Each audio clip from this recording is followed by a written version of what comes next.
Hey, what's up, everybody? Rob Marzullo here, Ram Studio Comics. Welcome back. And this is Let's Make a Superhero Part 3.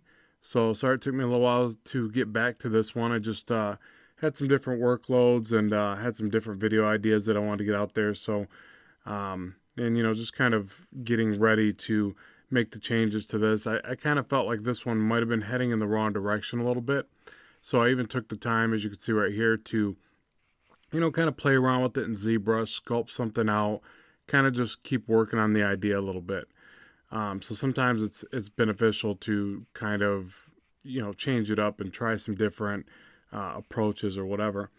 And to address some of the issues that I've had or the comments with the proportions and that of the character, I figured I would do that as well. So one of the comments was that it looked like the hips were too high, I believe, or just disproportionate. So, and I kind of see that now. So I'm going to go ahead and select this area, and I'll show you how quick and easy it is and painless it is to adjust things in digital.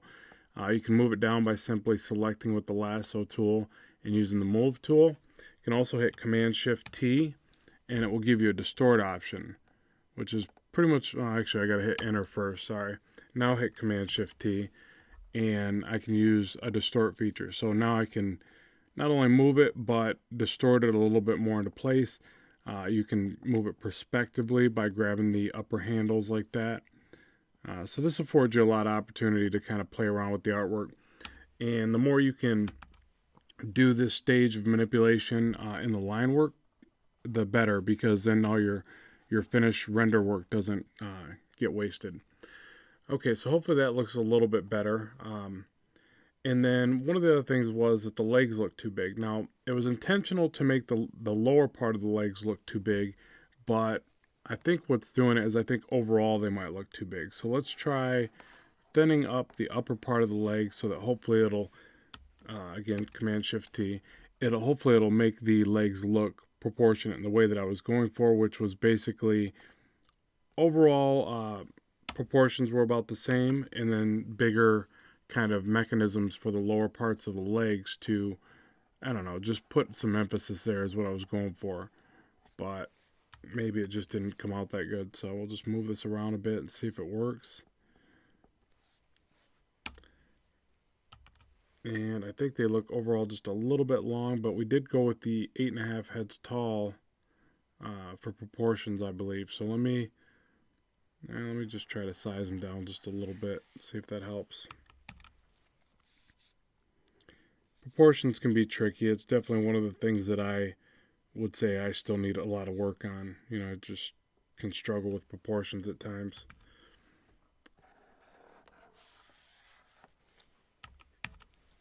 So let's see if I can fix that a little bit.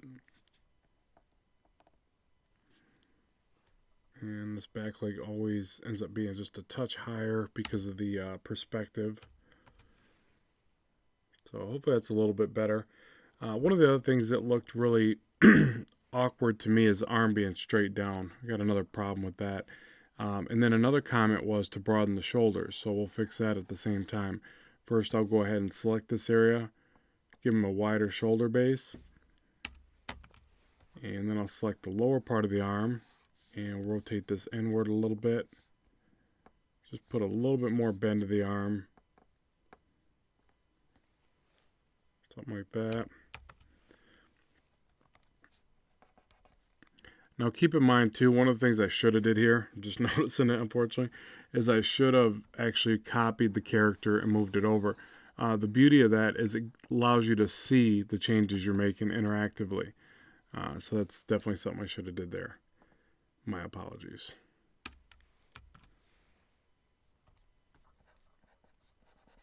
But I think we'll get it figured out regardless. But it's just another little time saver or tip, Okay, so now the helmet. I want to get that helmet, even this arm.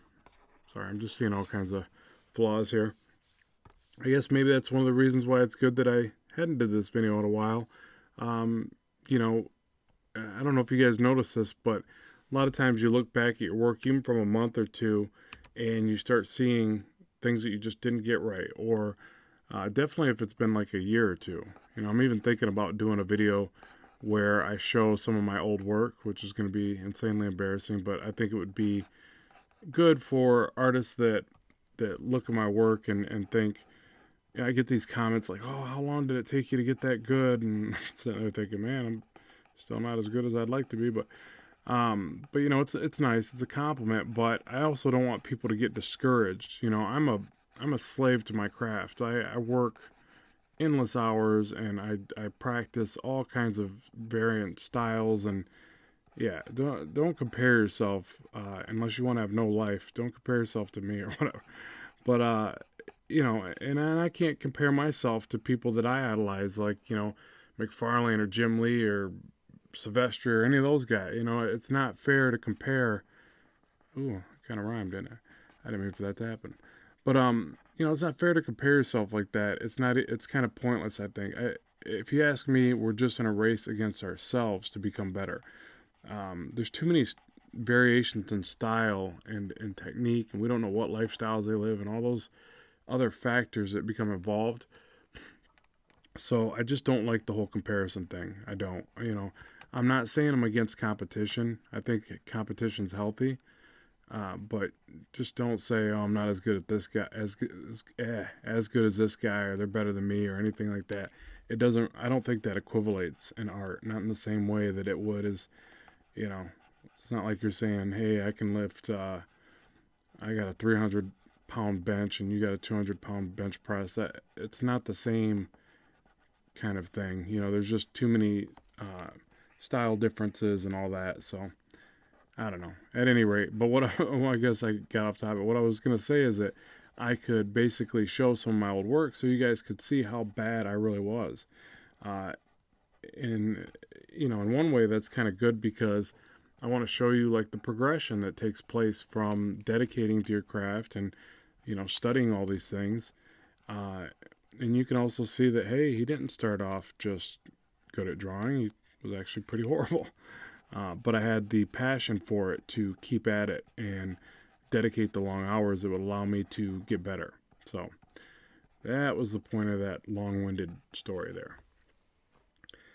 And I think the proportions are still a little funky, but we're gonna have to just roll with it. Unfortunately, not every drawing gets to be perfect. So this will be an example of that. All right. So the other thing is this: that somebody else had a great comment, and it makes a lot of sense with these types of illustrations. And it says, "I think we need something to strengthen up his silhouette." And I totally agree with that because a strong silhouette will give you a better character. It'll give you a better recognizability. And I'm always throwing these funky words, but you know, a recognizable character, and then also it just I don't know, it makes it more attractive and more appealing than something so basic. So I'm going to try these little uh, th- um, thingies on the back. I was going to say thrusters, but I was trying to work up to that because another one of the comments was, "Let's call the dude Thruster."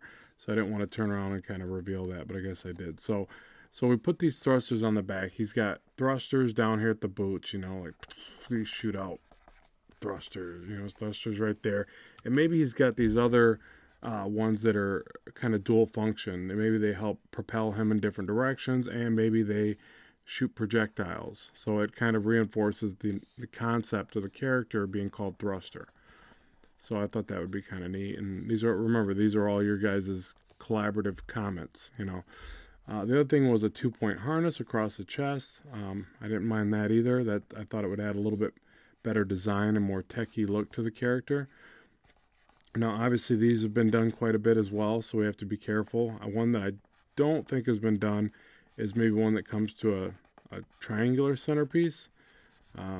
Forgive me if I'm wrong, and I know there's lots of characters that have similar things like this. Just trying to make it connect in a interesting way in the middle and maybe do some kind of emblem. All right, so with that, yeah, maybe we'll just do the shape more of a star. I don't know. It'd almost be neat if the centerpiece had like a an alien shape to it or something, you know, since we're going with the idea that this is like an alien technology that he was kind of fortunate enough to to get a hold of or be part of or whatever. Now, the other thing that I thought would be cool is, we talked about this character being disabled and confined to a wheelchair, but then he gets this alien technology and it converts him to a superhero. So the other part that I thought would be neat to add to that, and maybe, maybe coincide with everything that we've talked about, is if the wheelchair itself transformed and became the suit. Okay, so that way it's not the idea that he's got to have this suitcase with him or whatever. And it makes sense that he'd always have it with him, so it kind of goes with that. And it also helps him conceal his secret identity, So that would be the concept, that he's in this wheelchair from being an ex-war veteran, and he gets this alien tech armor, and it gives him this ability to not only get his mobility back, but obviously way enhanced, and whatever kind of powers that this suit may have. So that's the concept. So now we'll just take it from here and try to clean this stuff up. I'll probably time-lapse that part just so I can, really kind of clean it up, but I'll narrate over top, and I'll fix the helmet here real quick. Keep in mind with images like this in Manga, if you're using this program, just hold Alt and drag over. It'll make a quick copy. Command T and scale it down. It's not working. Why is that? Do I gotta rasterize it? Right click. Where are you? Where are you, little rasterize button? Command T. Yep, that was it. So you gotta rasterize it. I don't even know how I knew that, but got lucky, I guess. Alright, so now we get in over here, and keep in mind, if I use ZBrush to make this quick little helmet mock-up, and you can tell my hard surface modeling sucks, but I just use it to kind of do what I did here and work up concepts. But if you don't have access to ZBrush, but you still want to mess around with it, keep in mind there's a thing called Sculptress that's made by those guys. It's completely free and can do exactly what you see here. It can do better than that. It's kind of amazing how good Sculptress works for the fact that it's free. Another good free program to keep in mind is Blender. Amazing 3D capabilities and entirely free. And I'm talking amazing. You can find some animations that were done solely in Blender that are just breathtaking. I mean, it's just crazy. I got to get back on that program too, but at any rate, this is about drawing comics, so I won't get over into that too much, but I think it does help. I think that when you mess around with a few different type of tools like that, it kind of helps you be expressive and create in new and interesting ways. So that's why I share that, if you're wondering. Okay, so this different opening to the mask I thought would be cool, and I'm just looking over at the other one there, obviously, and trying to make a quick adaptation of it. And it doesn't have to be perfect. I mean, a lot of times, if you're drawing something and you think of some new ideas as you're going, just go with that. Don't hinder yourself and try to copy what you did in one rendition. You might wake up tomorrow and have a way better idea. So always let that kind of flow as you're creating. So maybe like these little vent type things off to the side. And then you could picture that when he breathes through them, it's like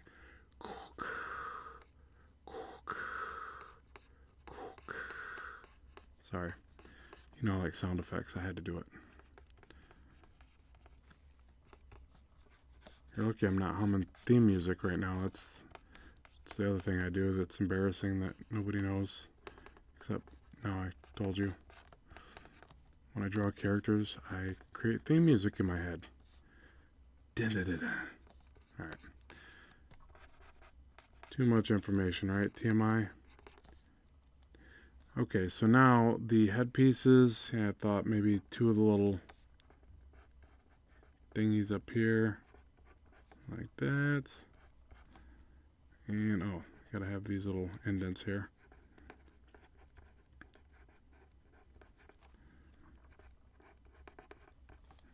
Oh, and last but not least, the other comment and idea that I thought was pretty cool was and I don't know how I'll do this exactly what the commenter was saying, but uh, exterior like veins, techie like veins that would kind of light up and connect everything. So they would resemble veins, but then, light up. And the best way I can really think to do that is to use these tech lines that we'll put in like this, but make them where they light up. So it'll kind of resemble veins. Because the only reason I say that is I don't know. I love the idea. I don't know if veins would be as good. We could try it. It might be a little too organic. It would look more alien, which is cool. I'd almost want to just do that with the colors, I guess. I don't know about drawing the veins in. Yeah, so to me that might look a little too organic. So I guess my interpretation of that would be that we draw in these techie lines, but we leave enough separation where they could be colored like they're lighting up. I think that would look cool in the suit. So we'll try that. So there's your idea as well. Sorry I'm not remembering all the names from the commenters. There was actually a lot of comments on this series so far, so it's hard for me to keep track. Okay, so there's our changes to the rough stage of our character. I'm going to go ahead and time-lapse this next part. Like I said, I'll narrate over top or whatever, and then we'll go ahead and refine this. So let's move on to that. Okay, so now that we've got that part done, we've got our blue line, I can start drawing over top with a new layer and start refining this. So hopefully what this whole series has showed you that there's a lot of work that goes into the initial conceptual design of a character, and then also that the more people that are involved, the longer that process will take. That's kind of what this series showed me, because as I'm sitting there trying to incorporate a little bit of what everybody's telling me, it actually got a bit confusing. So that stands to happen, and I've noticed that in working with various companies and people to work on projects. As soon as they tell you they have a bunch of people that are going to be involved, you should almost get paid more or know that the job's going to get a bit harder because you got more people to please, and and there's lots of great ideas out there. So everybody starts contributing those ideas, and you have to try to meld them together. Now, whether or not I did that successfully here or not, I don't know. You guys can be the judge of that, obviously. So drop it in the comments section below. Let me know what you think, and and you're fine if you want to say, you didn't do this right, you didn't do that right. I got tough skin. I really don't get too easily offended with this stuff because I am in the pursuit of becoming better at what I do. So when somebody tells me, hey, the proportions are wrong, the arm's too big, the hand's twisted funny, I just go with it. I mean, it's you can't let it hurt your feelings, or you'll kind of you'll slow your abilities down, I think. So one of the things that was a comment that I tried to add in there was the 4-point harness across the chest, and then I also obviously added those thrusters or whatever on the back, or cannons or whatever. But then as I'm detailing it, and I don't know why I threw that funky star thing in there, but I did, I start realizing, I'm like, man, this is looking a bit too much like another popular mechanical dude. So I end up getting rid of that. And that's another thing that happens when you're doing this whole creation process. You start to realize that certain elements of it are just, too similar to something that's already out there. And you end up having to make changes on the fly based on that as well. Sometimes I'll draw stuff that I think looks really cool, and I'll go back and look at it and go, oh man, that's really similar to such and such. And it almost happens subconsciously because you're so used to looking at all these characters, and you pick up little bits and pieces from different artists that you like and things like that. So a little bit of it happens without actually trying for that to happen. But you just got to be aware of it and try to fix it where you can, and not straight copy other people's designs, and unless you're just trying to learn from their style, but not incorporate that and pass it off as your own work, obviously. So yeah, the hand started bothering me, which I probably should have left it. It wasn't upon looking back at it, I don't think it was that bad of a hand, but the pose looked a little bit unnatural. So I do the thing where I'm standing there, trying to do this pose and looking in the mirror, and that's a big part of trying to get some of these designs just right, especially when it comes to hands and arm poses. Another great tool is the face cam on your computer, or tablet or device or whatever you got. So I find myself using that more and more, but I also have a mirror right by my design table and all that, just for the sake of, well, I'll be honest, for looking at myself. But for looking at myself to draw comics. Sorry, couldn't resist trying to make a joke out of that. But anyways, yeah, so I sit there and do that pose and try to pretend like I'm muscular and draw it in there. So you get in the habit of being able to do that, and it really helps you kind of get some of these poses a little bit quicker. And it's funny how even some of the basic poses you'll forget. I don't know why it is, or at least I do. We're all different, so maybe you don't forget, but I do. I'll forget a very basic kind of twist to the anatomy in the waist, or the way the arm bends and things like that. So it's good to always kind of check that, not forget the way that the body really works. So yeah, excuse me, trying to incorporate a lot of the segments into the armor. The reason the calves are so big is because I was trying to make it look like the legs were more augmented. If you watched previous parts of this, we decided on the idea that the character was somebody who lost the use of their legs, but with this newfound alien technology, it converted their, wheelchair to a suit of armor.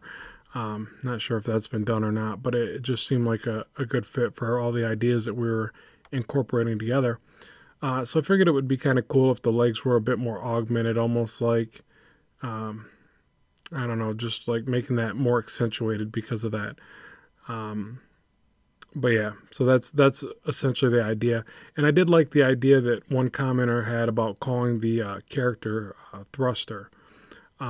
So, chime in if you think that's cool or not, or if we should change it up. But I just thought that was kind of neat. So, he could have like the ability to obviously propel himself, to shoot projectiles with energy. Those things on his back could be thrusters that propel him in a different direction, but also, again, shoot projectiles of energy. So, there's lots of things you could go with just that. So, yeah, so sitting there trying to figure out the texture of the material, so give it just enough specularity where he looks, metallic and shiny and all that good stuff, but then also give it enough light and dark where it stands out as a good character. Like, I always struggle with how much shadows to add into different materials. So if it's a darker material, say this was a dark blue suit, then there would be a lot more shadows into the line work, or into the inking altogether, spots of black and all that. And it makes for better coloring, and then you can pretty much recognize the character's tones even without color, which is nice, in case you're doing a black and white comic or whatever. But that's generally the rule. If it's a darker material, add more shadows. So I kind of pictured that some of this character had some lighter areas, and that's why I left it open. And you can still color it down. We may even end up taking this to color if the responses are good to this point of the character and everybody's liking the direction. I may even ink this and color it, and all that fun stuff. But it did get a bit timely. That's actually why I had to, or time consuming. That's actually why I had to time lapse portion of this.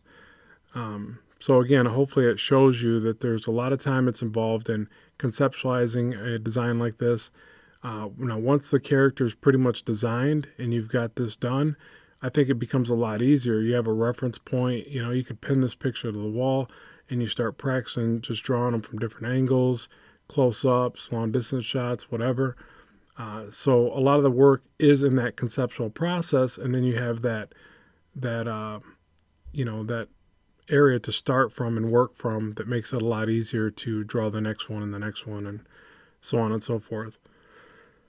So, Yeah, so what else? Just adding more detail work, a bit more shadows. I keep wanting to just keep adding shadows because the um, the thing that's the greatest thing about adding good line weight and shadows is you really start to see the character pop off the page more.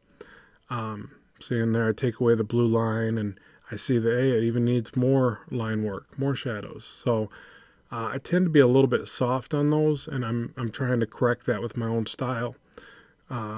Here I start to add a little bit of the power or whatever. We kind of agreed that the character would also have the ability to project energy from either his hands, the thrusters, maybe the face mat, whatever, you know.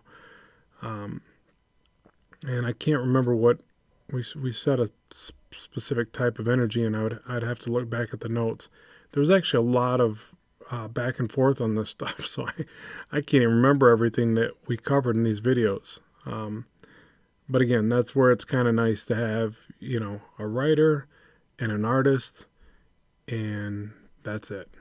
Because you won't have so much information to process and somehow possibly get wrong. So yeah, so a few more little tweaks, a little base shadow to kind of ground him to something. And what else? Oh, now I'm going back with transparent and just adding a few more little details. So that's about it. So far this has been a really fun series, and I appreciate everybody chipping in and giving their ideas. And this is what we came up with. This is our character Thruster, and hopefully you guys are equally as proud of him as I am. And we'll go from here. So thanks very much for tuning in, and keep drawing, keep having fun. I will talk to you soon.